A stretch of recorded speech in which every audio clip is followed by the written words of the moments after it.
privacy in public, that you have to create that privacy yourself. And there's laws that get created that go against constitutional amendments and against our Bill of Rights every single year. Movements like ours get those laws kind of chipped back and chipped away from infringing on our rights in this country. These movements help create more freedoms for us while our freedoms are completely under attack. We also audit buildings like the post office, like city buildings. Like there's a state building we were just at yesterday. We did a full audit of a state building yesterday where there's not one patron in the entire building. 90% of the departments are shut down, no longer existence. They tell you everything's online. I think we counted maybe 26 workers in a 200 square foot complex at minimum. I mean, it was a massive building in Mission Valley, a state building in Mission Valley, huge building.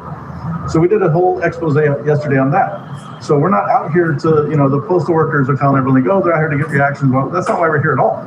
I prefer engaging and having positive conversations about what we're out here doing than to deal with people getting all up in my face.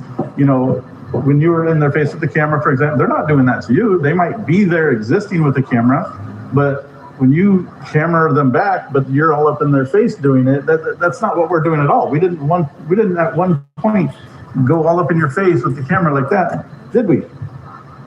No. But other people do it to us. You were doing it to us. He was doing it. You know what I mean? Because you explained it. Mm-hmm. Understand that initially people would be suspicious. You can be suspicious, but that doesn't give anybody the right to lay hands on another person. But when you explain it thoroughly like that, maybe there'll be more people behind your cause. Absolutely. That would want to get involved. Absolutely. However, I have no problem turning situations. Obviously, this was a tense situation. We were able to deflect some of it and turn it into a conversation, which needs to happen more in this country. We need to be able to talk about things and engage in things. And you don't have to believe in what I'm doing, but you should respect me enough to ask questions respectfully. Well, now I am. Because now that you explained it, but with the mysteriousness, we just want to know.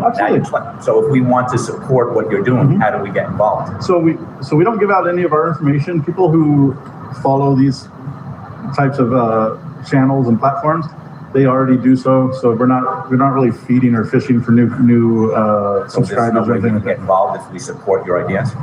So there is, but first you have to kind of get engaged in the movement, and then you'll happen upon our. We're one of the fastest growing movements. And one of the fastest group.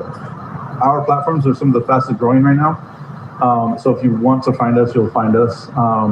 If he came to us with a genuine question and positive attitude, we probably would have told him the channel.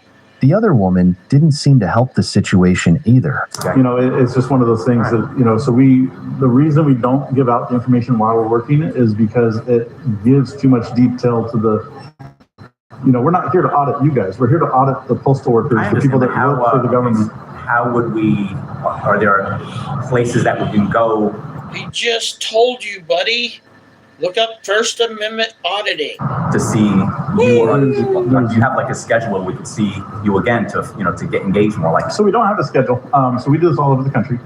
But go on YouTube and search up First Amendment auditing, for example, and you'll see tons of them. And you're going to see auditors that are what's it called? First Amendment auditing. What? And you're going to see some First Amendment auditors that completely pervert what we are doing, where you'll be standing right here and they're going to be like, hey, look what we can do, look what we can do, look what we can do. We don't do that at all.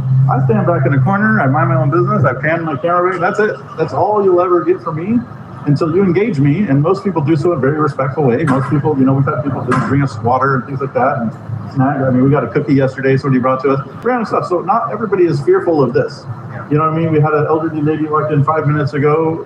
Karen was following her, and even she told the Karen, just let them be. Like, how are they bothering you? Yeah.